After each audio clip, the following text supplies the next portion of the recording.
Novo trimestre, a justiça divina, a preparação do povo de Deus para os últimos dias. A primeira aula, hoje vamos falar sobre o profeta Ezequiel, o atalaia de Deus. Olha o versículo que nós separamos para essa lição. Se anuncio o evangelho, não tenho de que me gloriar, pois sobre mim pesa essa obrigação, porque ai de mim, se não pregar o evangelho. Se o faço de livre vontade, tenho galardão, mas se constrangido, é então a responsabilidade de despenseiro que me está confiada. 1 Coríntios 9, 16 e 17. Vamos orar então pelo novo trimestre. Pai, nós somos gratos ao Senhor, Deus, por todas as coisas. Nos colocamos, Deus, à disposição do Teu Espírito para aprender, Pai, aquilo que o Senhor tem para nos ensinar. Abençoa o meu irmão, a minha irmã, e que esse seja mesmo um tempo maravilhoso, papai, para cada um de nós. Nos ensina, fala conosco, derrama sobre nós, Deus, aquilo que o Senhor tem para nós nesse tempo que estamos vivendo. Em nome de Jesus, Pai. Amém? Amém, queridos? Então, a introdução, vamos lá. Vamos ver o que nós podemos extrair do livro do profeta Ezequiel. Antes de mais nada, nós demos um versículo da carta de Paulo aos Coríntios, mas eu quero te encorajar. Leia o livro de Ezequiel. Eu preciso que você leia, que você tenha meditação nesse tempo, nesse livro de Ezequiel.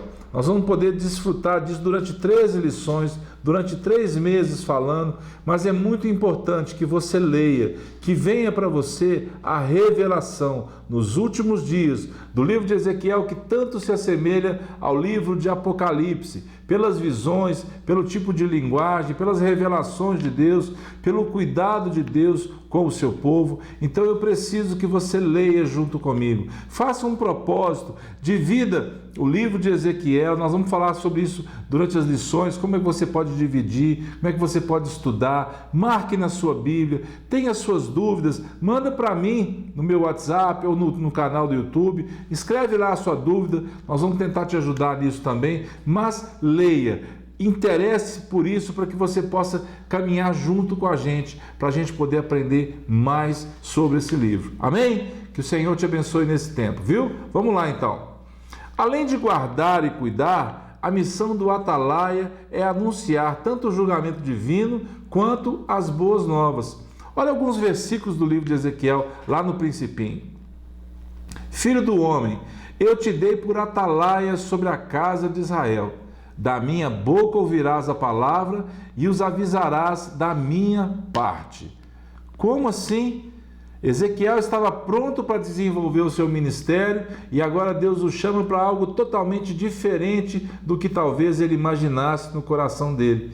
E Deus fala que ia encher a boca dele para que ele pudesse avisar o povo. E Deus continua dizendo assim: a mão do Senhor veio sobre mim e ele me disse: levanta-te e sai para o vale, onde falarei contigo. Para onde que Deus mandou ele ir? Para o vale. Logo depois, então entrou em mim o Espírito e me pôs em pé e falou comigo e me disse: vai e encerra-te dentro da tua casa. Primeiro Deus manda ele ir para o vale, era o lugar onde ele ficaria. Depois manda ele entrar para dentro da casa dele, para que ele continuasse falando com ele. E continua: mas quando eu falar contigo, darei que fale a tua boca e lhes dirás: assim diz o Senhor Deus. Quem ouvir, ouça, e quem deixar de ouvir, deixe, porque são casa rebelde. É muito interessante porque eu estava numa reunião essa semana e de repente nós lemos essa passagem que Jesus disse várias vezes isso na Escritura. Quem tem ouvidos para ouvir, está entre parênteses, ouça. Tem pessoas que têm ouvido para outras coisas, menos para ouvir o Senhor. Ele ouve as notícias, ele ouve as informações, ele ouve as pessoas, mas ele não ouve Deus. E é muito interessante Deus dizendo para Ezequiel, Deus preparando ele para ir para o meio de um povo que era uma casa o quê? Rebelde. Não sei se você reconhece nos dias de hoje, mas muitas vezes nós nos deparamos com pessoas que vivem numa casa rebelde, um povo rebelde, que tem ouvidos para tudo, menos para ouvir Deus. Então vamos saber agora o que é um atalaia. Eu não sei quantos anos você tem, não sei a sua idade, não sei se você lembra dessa propaganda que eu vou colocar para você agora. Vamos lá. ZYL 212, Rádio Atalaia, Belo Horizonte, 950 kHz, 3h44. Nossa, como ouvinte, Sueli Fernandes da Cruz Pinto, do bairro Jardim Alvorada, Belo Horizonte. Ela ouve a Rádio Atalaia o dia todo e ganhou um lindo lote com escritura na Grande BH. Agora, nesse mês de junho, vamos sortear outro maravilhoso lote para nossos ouvintes. Escrevam quantas cartas quiserem, mas atenção, vale somente as cartas escritas à mão. Se você lembrou, é porque você tem mais ou menos a minha idade. A Rádio Atalaia era uma rádio muito famosa e nós sabíamos que realmente era uma coisa tradicional. Mas o Atalaia, ele tem uma função um pouco parecida com isso. Olha só, a origem vem do árabe, de uso militar, que significa torre de observação, construída em lugar elevado, de onde se observa o mar ou vastas áreas de terra. Qualquer lugar mais elevado ou ponto alto de onde se vigia. Mas para nós interessa esse significado aqui, ó. Pessoa encarregada de vigiar determinada área, de ser aquela pessoa que vai avisar, aquela pessoa que vai levar realmente aquela notícia, sinônimo de sentinela ou de vigia. O profeta, nada mais, nada menos do que isso. Ele precisava avisar as pessoas de quê? Da justiça de Deus para aquele tempo. Nós vamos falar no livro de Ezequiel sobre a soberania de Deus e sobre o relacionamento com Deus, tanto de uma forma individual como uma forma geral. Porque o povo não queria obedecer os princípios de Deus. O povo não conhecia Deus. Os sacerdotes não estavam vivendo uma vida realmente de Deus, uma vida dedicada à santidade do Senhor. Então, Ezequiel foi levantado por Deus no meio daquele povo para profetizar sobre isso. Nós vamos ver contemporâneo de quem que ele era, as mensagens de quem que ele ouvia, com quem que ele foi para o exílio babilônico, porque depois ele voltou para ficar ali às margens do rio. Mas Ezequiel foi um homem chamado por Deus para ser um atalaia. E nós podemos dividir o livro em 3 partes. A primeira parte, do capítulo 1 ao 24, que vai falar sobre o chamado e sobre o juízo de Deus. A segunda parte, capítulo 25 ao 32, que está ali sobre aquelas 7 nações para que Deus colocaria aquele juízo. Edom, Moabe, Amon, nós vamos ver isso direitinho depois. E depois do capítulo 33 ao 48, que fala sobre a restauração de Jerusalém. Deus nunca abandonou o seu povo. Nós sabemos que o nome de Ezequiel quer dizer fortalecido por Deus. Não é mencionado nos outros livros do Antigo Testamento. Ele viveu entre os exilados na Babilônia e iniciou o seu ministério ali, no cativeiro, quando completou 30 anos de idade. Seu ofício durou cerca de 22 anos. Então vamos ver o que tem de ponto positivo para a gente nesse livro, das coisas que a gente pode juntar, as imagens das coisas que Ezequiel viveu com o que a palavra de Deus ensinava para ele. A sua pregação abordava múltiplos assuntos e trazia um cativante repertório de imagens, de visões. O livro de Ezequiel começa com visões do trono de Deus, visões que Ezequiel talvez não entendeu de primeira, mas ele foi buscando de Deus a revelação daquilo. Ele descrevia tanto a experiência pessoal como expectativas para um futuro. Esse era o papel do profeta. Ele tinha que viver, ele pertencia a uma família sacerdotal. Por isso ele estava se preparando para realmente iniciar o ministério dele. O profeta vivia o que pregava. Sacerdote, ele era para ouvir o povo e falar com Deus. O profeta, ele ouvia Deus e falava para o povo.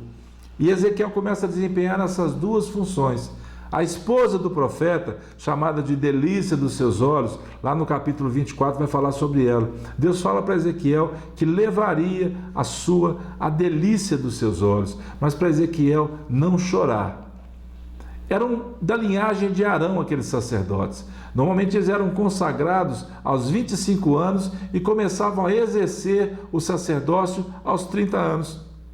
Foi aí que Deus chamou Ezequiel. Ele nasceu mais ou menos no ano 622 a.C. Enquanto Ezequiel vivia entre os exilados e exercia o seu ministério profético entre o povo, Daniel, seu contemporâneo, servia na corte de Nabucodonosor. E Jeremias profetizava aonde? Em Judá, para o povo de Jerusalém. Deus, o tempo todo, cuidando do seu povo. A expressão muito usada no livro de Ezequiel, mais de 90 vezes, filho do homem, ela aparece ali representando do hebraico Ben Adão, que revela para nós a fragilidade humana e a ideia de humanidade que recebe a inspiração divina.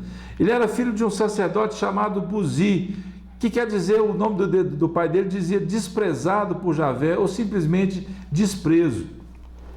Somente o próprio Senhor Jesus usava esse título, se referindo a si mesmo nos 4 evangelhos, como filho do homem. Adão é o cabeça da humanidade pecadora e Jesus é o cabeça da humanidade redimida. Por isso, Jesus chamado de segundo Adão. Todos os que creem em Jesus Cristo recebem o quê? Vida eterna. Vamos lá então agora para a conclusão. Vamos ver o que a gente pode tirar de lição desse tempo que nós tivemos. O profeta não esperava resultado da sua pregação. Deus já tinha avisado para ele, quer eles ouçam, quer eles não ouçam. Eles são casa rebelde, Ezequiel. E o amor de Deus é tão grande em compartilhar muitas vezes conosco essas coisas, porque a palavra de Deus mesmo fala que Deus não vai fazer nada sem antes revelar para nós, os seus profetas, aqueles que vão levar a mensagem de Deus.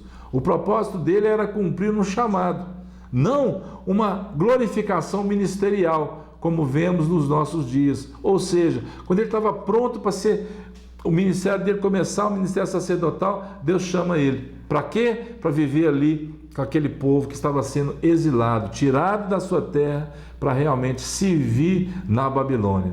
Na qualidade de mensageiro, seu discurso alcançaria os justos e os injustos. Amor de Deus o tempo todo. Temos a responsabilidade hoje, com tudo que sabemos e conhecemos sobre a mensagem da cruz. Como assim? O que temos feito com o tesouro que nos foi concedido pelo Senhor? Nós somos templo do Espírito Santo. Esse tesouro em vasos de barro, como a palavra fala, somos nós. Esse tesouro que é o Evangelho, que é carregar Cristo dentro de nós. O que nós temos feito com isso? Nós anunciamos aos justos, nós anunciamos aos injustos, nós pregamos a tempo e fora de tempo? Será que temos sido assim ou não? Se o faço de livre vontade, tenho galardão. Eu repeti esse versículo para você poder guardar. Mas se constrangido, é então a responsabilidade de despenseiro que me está confiada. O nosso compromisso, eu, você, nós como igreja, diante de Deus é pregar o Evangelho e não converter pessoas. Pois quem converte é o Espírito Santo. Quem convence da justiça, da verdade, do juízo é o Espírito Santo. Não é a nossa pregação, mas nós temos que pregar. Façamos o que o profeta Oséia nos instruiu. O que ele instruiu? Conheçamos e prossigamos em conhecer ao Senhor. Amém, queridos? Então, esse é o encerramento dessa primeira aula. Que você possa realmente fazer aquilo que eu te pedi no início. Leia o livro de Ezequiel, compartilhe com as pessoas sobre o que a mensagem de Ezequiel tem falado com você. Mova o Espírito Santo ao seu redor sobre o livro de Ezequiel e você vai ver como é atual tudo que ele fala, como aquele homem foi usado por Deus e como você vai poder ser usada por Deus nessa geração. Que o Senhor te abençoe. Fique em paz, até a próxima, em nome de Jesus.